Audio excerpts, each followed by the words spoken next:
Jason Fitzgerald, and welcome to episode 7 of Q&A with Coach, where I take your running questions and answer them here on video. Pretty simple, right? All right, let's dive into today's show and take the first question from Craig. I'm about 20 pounds overweight. How much improvement should I expect based on weight loss alone? Craig. Okay, great question, Craig. Now, undoubtedly, you're going to see performance improvements in your race times if you get to your ideal weight. Now, of course, I say ideal weight. I would never want any runner to be under their ideal weight or focus exclusively on weight loss at the expense of their running performances. However, when you do get to your ideal weight, whatever that healthy weight is for you, of course you're going to be able to run faster. You're going to be carrying less weight, you're going to be a more efficient runner, and your race times are going to plummet.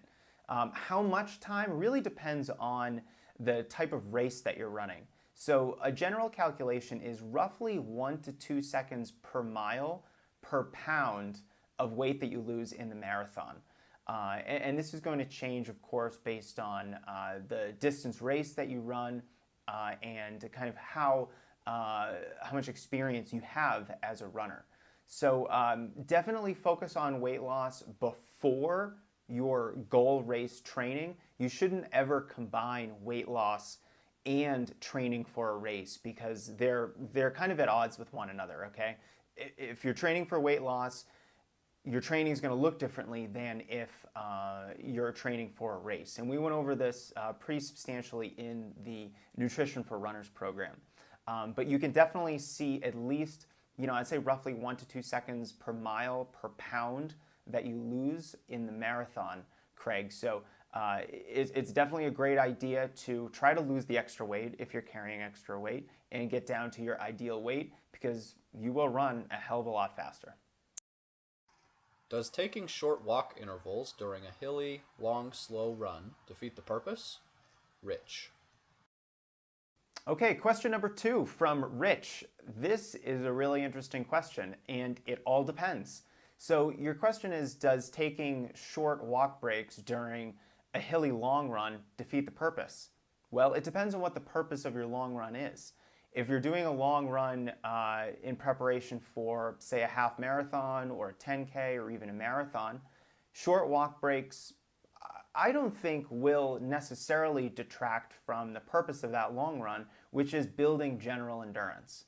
Now, however, if you're doing a race-specific long run, so let's say it's 15 miles total, and during the last 5 miles you're doing some race pace specific running, then I think walk breaks are going to hurt the purpose of that long run, which is to simulate the conditions of your race.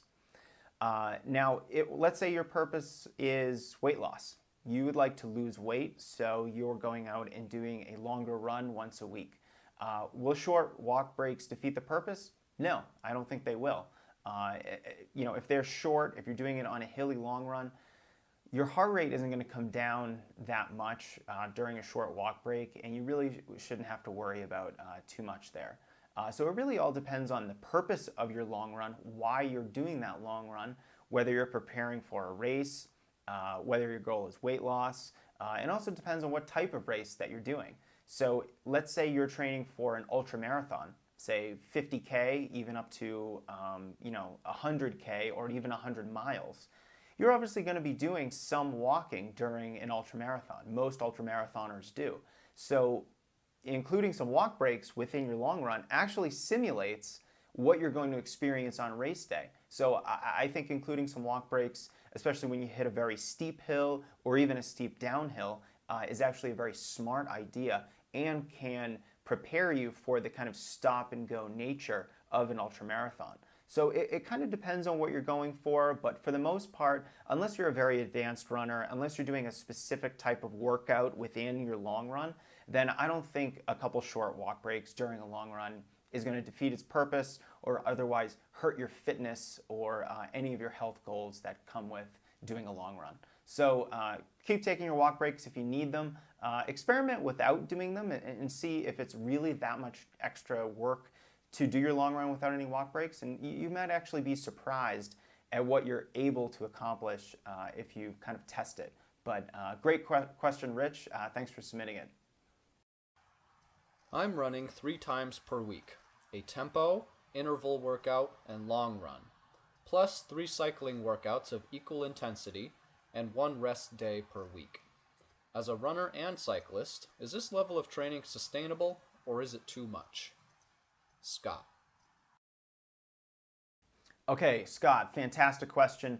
So you're essentially doing 6 workouts per week.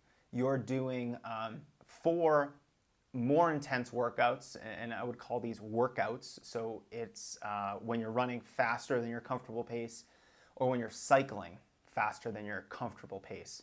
So, and then the final 2 workouts are either a long ride or a long run. So your question is this sustainable or is it too much? It kind of depends. So is it sustainable? I would have to say not year-round. I don't think that you can be doing 4 challenging workouts per week year-round, especially if you're an older runner. If you're over, maybe 35 or 40, you're going to have to reduce the intensity and focus a little bit more on recovery. It depends a little bit on the goals of your training right now. So, if this is the peak phase of your training, so let's say you have a race in 4 to 6 weeks, then obviously you're going to be doing a little bit more intensity and maybe less mileage. Of course, it depends on the type of race that you're training for. But in any periodized plan, that's the general kind of flow of how your workouts will look. But again, should you do it the entire year? Probably not. Can you do it for a short period of time to get you race ready? Definitely, I think so. And you mentioned being a cyclist as well as a runner. So if you're getting ready for bike races in addition to road races or any other kind of running race, or even if you're doing some triathlons, then I think this kind of a program is very good during the peak phase of your training. So one thing I will mention about the question, is it too much? That really depends on you. For some runners, 40 miles a week is too much mileage for them. For other runners, that's a recovery week. That's barely running at all. So it really depends on what you are personally comfortable with. And I don't think the volume of your current training program is too much or unsustainable. The one aspect of your program that might be unsustainable is the overall intensity. So you might be doing too much harder work and not enough just easier work. Fantastic book by Matt Fitzgerald came out a few months ago called 80-20 Running. And the general philosophy here is that 80% of your overall mileage should be at an easy, comfortable effort. And this is modeled after the elite runners. Even the pros are doing 80% of their mileage at a relatively easy effort. And I think too many recreational runners are pushing the pace on their easy days. They're making too many of their runs moderate as opposed to just going easy. There's no difference physiologically with running 8-minute pace or 8:30 pace, for the most part. If that's your easy pace range and you have a recovery day, run 8:30 pace, don't run 8-minute pace. The goal there is to facilitate recovery, not to gain fitness. So, I would just take a hard look at how you're feeling. Are you feeling run down? Are you struggling with recovery? Are you able to hit your required paces and speeds while you're running and biking? And if so, if you are hitting your paces and you don't feel run down, maybe the intensity there isn't too high. But I would probably urge you to cut back a little bit. 4 quality workouts per week is pretty substantial, and maybe focus a little bit more on volume.